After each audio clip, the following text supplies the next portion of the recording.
好きって言えへんの。スケベ。 Hoje a gente vai falar de um novo anime de comédia romântica que tá ficando muito popular, onde uma menina linda e caipira tenta seduzir o protagonista, que não dá muita bola pra ela, aparentemente por ser um aprendiz de monge. É uma daquelas raras exceções, onde a pessoa é muito bonita desde novinha e aí ela começa a ficar muito egocêntrica por causa disso. Então a Kawaii Mona, que traduzindo para o português ficaria algo parecido com Mona Linda, cresceu sendo o centro das atenções, recebendo tudo o que queria, desde que ela sorrisse, cumprimentasse, tratasse minimamente bem pessoas da idade dela ao redor. Só que um belo dia, um novo estudante chega na sala dela. Um estudante que aparentemente não dá muita bola pra ela.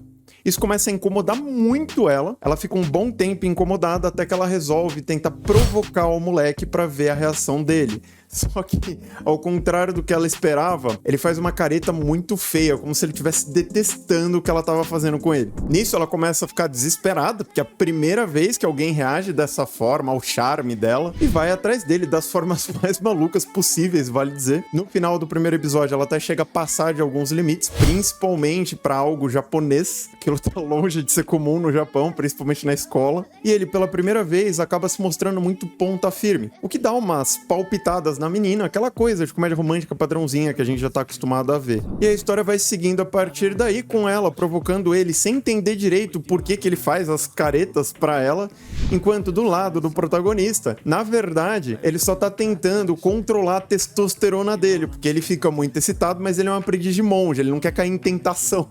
E a menina é muito bonita, ela fica se esfregando nele de umas formas meio diferenciadas ali, que ele não tá acostumado, e a careta acaba sendo uma maneira dele se acalmar no final das contas.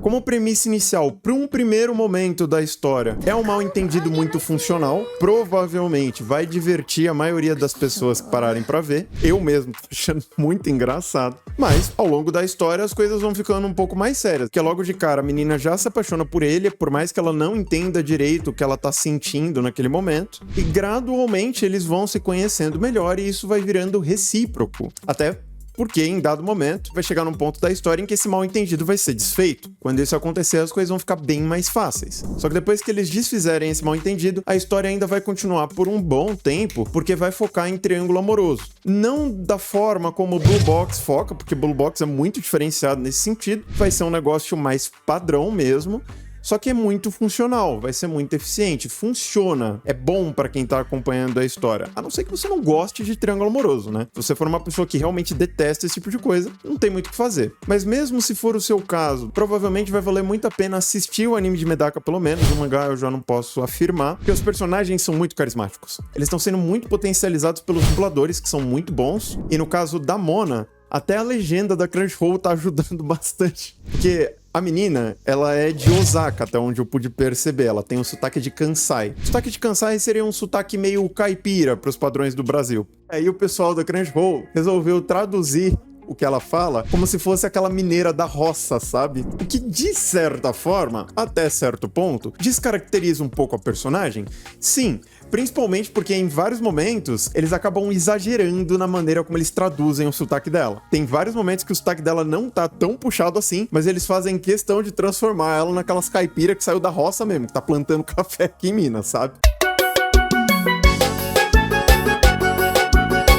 Só que por bem ou por mal, isso é uma coisa boa, é muito positiva para a popularidade desse anime, democratiza, deixa o anime mais popular para brasileiro assistir, porque a gente consegue se identificar melhor e entender melhor os trejeitos da personagem se a gente adapta para nossa realidade aqui no Brasil.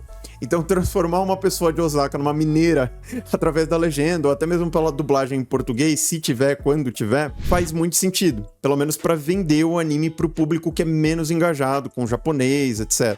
Mas não se enganem, fora o sotaque da Mona, a personalidade dela é muito interessante. Ela é extremamente espontânea, aquela pessoa mais livre, leve e solta, sabe? E ela tem umas reações muito macabras, genuínas, assim. É muito gostoso de acompanhar, principalmente por conta das reações dela num primeiro momento. E ao longo da história, a gente também vai sendo apresentado a outras personagens que são tão malucas quanto. Por exemplo, a Tsubomi, que parece uma menina tímida, daquelas super boazinhas e tudo mais, mas no final das contas, é taradona na Mona. Ela é meio stalker assim e tal, vira um alívio cômico. O que, num primeiro momento, pra muita gente, pode até ser um ponto de incômodo, porque a Tsubomi, ela é apresentada, introduzida na história, como uma potencial rival pra Mona. A Mona, num primeiro momento, acha que ela tá gostando do protagonista, quando, na verdade, ela só tá meio gamada na Mona, porque ela acha a Mona linda, ela admira muito a Mona, que não sei o quê. Mas como esse mal-entendido provavelmente vai ser desfeito bem rápido, no episódio 2, no episódio 3 do anime mais ou menos, talvez não dê nem pra chamar de bait. E depois da Tsubomi, a gente vai ser apresentado a mais 2, 3 meninas, em especial a terceira personagem principal dessa história, que vai ser a verdadeira rival da Mona e o outro interesse romântico do protagonista. Nesse momento, algumas pessoas podem estar falando: ah, Vitor, então é um pseudo-harem? Não, até onde eu li do mangá, não, nem perto disso. Realmente é triângulo amoroso, é focado em triângulo amoroso. São duas meninas interessadas no mesmo cara, que é meio tapado, pra variar. E não é tão denso quanto os protagonistas old school, né,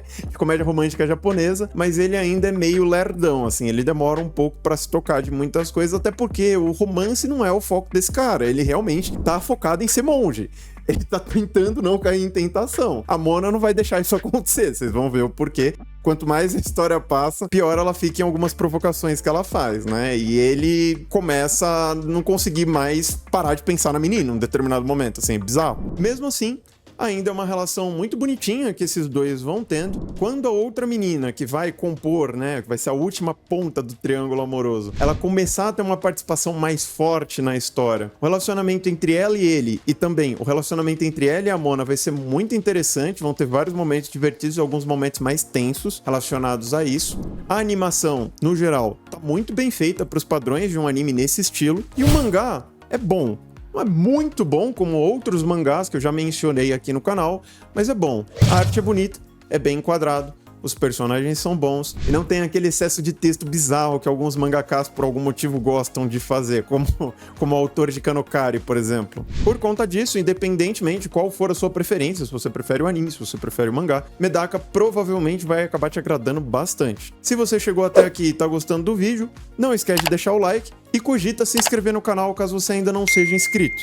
E se você chegou até aqui, quer saber se o romance vai ser enrolado ou não, em que pé que tá, pra onde é que vai, que não sei o que tem, amigos meus que estão acompanhando o mangá até o presente momento, disseram pra mim que a jornada tá muito agradável. O romance, ele não é relâmpago, mas progressivo, consistente e muito agradável de acompanhar. Então, não tem por que não assistir, não tem por que não ler. No mais, eu vou ficando por aqui. Forte abraço e até a próxima. そう、私はクイーンビー Makes me wanna do things I know you told your friend you're not okay. And tell me what's wrong and why you never said you felt that way. And guess you're trying to stay strong and fake a smile until I look away. But I've known you too long, it hurts.